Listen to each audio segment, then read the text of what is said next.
Hello po mga kababayan, si Dante Maravillas. Dito ulit tayo po sa ating podcast, Life with Dante M. Pag-usapan natin si Digong kasi may bagong balita dito. Siguradong malamang booking yung mga depensa ni Atty. Kaufman. Yung mga sinasabi niya na unfit to stand trial itong si Digong. Ngayon, ipinag-utos na po ng ICC ang pagsailalim sa medical examination ni Digong. Tapos, yan ang balita ngayon mga kababayan dito sa Manila Bulletin. Unfit to stand trial, ICC orders Duterte's medical exam. Yan man talaga yung expected natin. Hanggang man, paniwalaan mo yung mga kwento nila. Di ba? Siyempre, hanap ng depensa para hanap ng rason para mga kababayan hindi isailalim sa trial si Digong. Parang si Sara rito kung ano-anong ginagawang strategy ng kanyang mga abogado at mga kalyado sa Senado para hindi matuloy yung impeachment trial. Di ba? Kasi nga po, pag itinuloy yung trial, boss kay Sara at saka kay Digong, doon sa ICC, malamang sa lakas ng mga ebidensya, convicted po.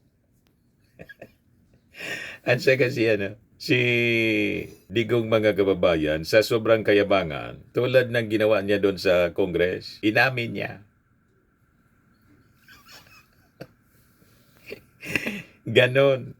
At saka sabi nga ni Atty. Arvin Dexter Lopez, Vice President Sara Duterte has provided more proof that former President Rodrigo Duterte is not in cognitive decline, which is what his defense counsel has claimed before the International Criminal Court. Kasi sabi ni Sara sa kanyang press con, malungkot si FPRRD sa nangyayari sa bayan. Frustrated siya kasi hindi siya makatulong. Mismong si Sara yung palaging dahilan, mga kababayan, kung bakit lahat ng mga depensa ng kanyang abogado, lahat na dudurog po. Kaya napakaganda, napakagaling mga kababayan yung kanyang mga ginagawa. Na hindi siya talaga makatiis na hindi magpa-press con, magpa-interview sa kanyang sobrang panggigigil sa ating Pangulong Bongbong at kay Martin Romualdez. Lumalabas yung mga totoong kaganapan na hindi niya sinasadya. O diba? Kaya sabi ni Atty. Lopez, yung naging statement niya ni Sara, na yung kanyang tatay is sad and frustrated about what is happening in the Philippines because he wants to help the country but cannot do so, could not have come from somebody who is in severe cognitive decline. The ability niya to supposedly empathize and worry on not being able to help resolve corruption in the Philippines is again not a sign of someone having severe cognitive deficiency, sabi po niya sa kanyang post sa Facebook. Kaya sabi ni Sara, malungkot si FRRD sa nangyayari sa bayan. Frustrated siya kasi hindi siya makatulong. Di ba? Kaya tama ito, mga kababayan, na naging utos ng ICC. Kailangan talaga na isailalim po sa medical examination. So sabi dito po sa balita ng Manila Bulletin, in a 9-page document dated October 16, 2 days ago pa lang, and signed by the PTC-1 pre-trial chamber po, ang ibig sabihin yan, judges, Julia Motok, Ganzo, and Maria del Socorro Flores Lyra, the chamber asked a multidisciplinary panel na composed of forensic psychiatrists, neuropsychologists, and an expert in geriatric and behavioral neurology to examine the former president. Tama, para hindi tayo mapagkwentuhan lang. Kasi alam naman po ng mga ICC judges na ang pamilya Duterte, mga kilalang sinungaling. At sabi nga mga kababayan ni Lucas Bersamin, mismong pabrika ng fake news. So alam na mga kababayan sa buong mundo, pati ng mga ICC judges. Kaya yung mga sinasabi nila, hindi na pinapaniwalaan. Di ba po?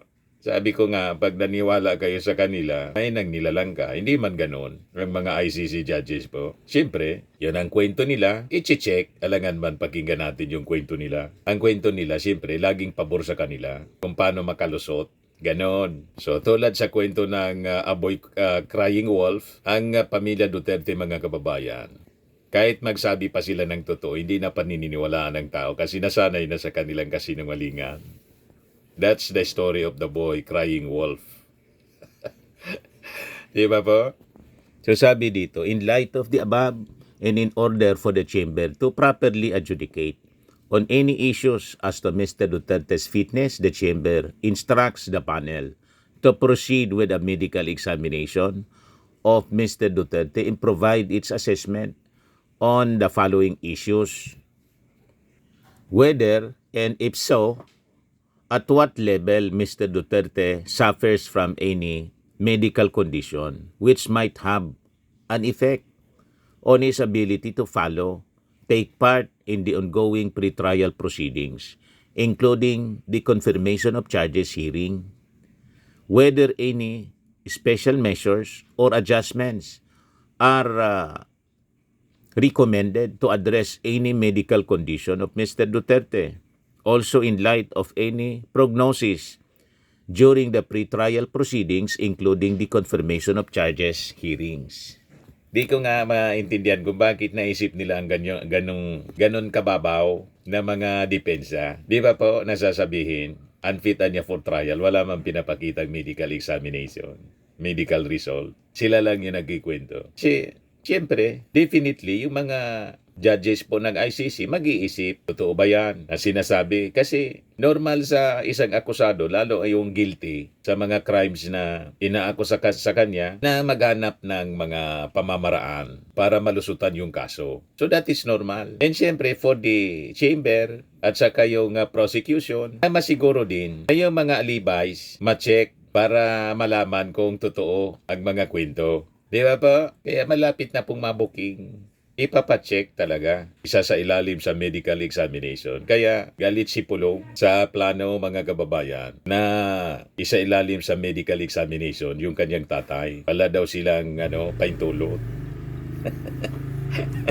Halangan man, hihingi ng inyong paintulot. Siyempre, hindi kayo papayag kasi mabubuking yung lahat ng mga alibis. Kaya sabi dito, however, the chamber emphasized that the question of whether a suspect is fit to take part in the pre-trial proceedings is a question of law that falls exclusively within the remit of the chamber's legal determination. A fitness to stand the chamber stress does not depend in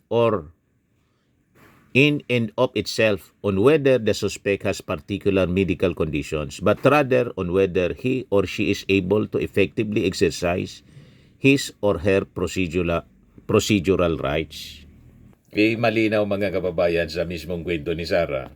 Wala man pong cognitive deficiency si tatay niya, si Digong. Kahit sa kwento ng kanyang nanay. Jolly nga po daw, sabi ni Elizabeth Zemerman ng interview ni Harry Roque. Malungkot si Harry Roque kasi nakapagsabi ng totoo si Elizabeth Zemerman. Ito, malinaw na malinaw po. Ma'am Elizabeth, ano pong observation nyo sa kalagayan ngayon ni Tatay Digong? He is okay. He's happy also seeing us. And jolly. Yeah. He was jolly today. Yeah. Hindi na-orient ni Roque, mga kababayan, kung ano ang dapat isasagot. Hindi man niya siguro kayang i-coach si Elizabeth Zemerman. Kaya kung ano yung nakita niya sa kanyang asawa, kay Rodrigo, yun ang sinabi niya. You see? Sabi ng kanyang kakampi na si Cristina Tan Quiambao, the medical examiner is under ICC. I don't think they will ever issue the unfit for trial. Alangan man under Sara Duterte yung medical examiner. O diba? Siyempre dapat under ICC. Yung ICC man po, fair yun. Wala man yun politika. Wala man political interest dito. At hindi ma-influensyan yan ng ating Pangulo. Tulad ng mga sinasabi nila. Di ba? Sabi ni Enrique Vicente. Sa Senado, napakatapang sumagot, pati Senador Tamimi, nung iniimbestigahan at iniimbitahan sa Senado, pati si Trillanes, sasampalin sa harap ng hearing. Bakit pag sa ICC tiklop, ayaw sumipot sa hearing dahil unfit daw? Siga pag sa kapwa Pilipino, pag sa ICC, bag ang buntot. Sabi ni Rolando Alvarico, drama lang, Mang Kanor, habang tumatagal sa kulungan. Anyway, yan po lang ang ating short video ngayon dito sa ating podcast, Life with Dan TM. Atid sa inyo nitong napakagandang product natin. I am Worldwide Amazing Pure Organic Barley Powdered Drink Mix from Australia. Yung gusto na mag-try po nito, mag-message lang po kayo sa akin, Dante Maravilla sa Facebook. O kung hindi, yung mga gustong mag-negosyo nito, message kayo, pa-orient kayo sa aking anak na architect entrepreneur, Riz Maravillas. So lagi nating tatandaan mga kababayan sa buhay, you become what you believe. Bye-bye po. God bless.